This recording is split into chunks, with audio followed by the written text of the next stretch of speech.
ಅವು ರಾಗಿ ಕಣಮ್ಮ ಕೇಳ್ಬಾರ್ದು ನಿಮ್ಮ ತಾತ ಬುದ್ಧಿಲ್ಲ ಏನೇನು ಮಾಡ್ತೀವಾಗ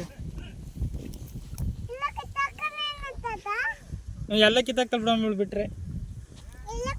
ಅವು ಬೇಡ ಬಾರಮ್ಮ ಅಲ್ಲಿ ಕಿತ್ತಾಕ್ ಹೋಗೋದು ಕೇಳ್ಬಾರ್ದು ಬಿಡಮ್ಮ ಜಾಣ ರಾಗಿ ಕೇಳ್ತೀರಮ್ಮ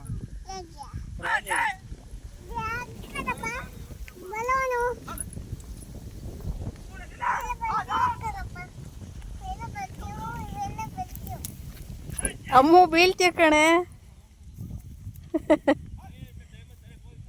ಏ ಅಮ್ಮು ಅಮ್ಮು ಎದ್ದೇಳು ಸ್ವೀಟು ಇಲ್ಲಿ ನೋಡು ಸ್ವೀಟು ಈ ಕಡೆ ನೋಡು ಏನು ಮಾಡ್ತಿದ್ಯಾ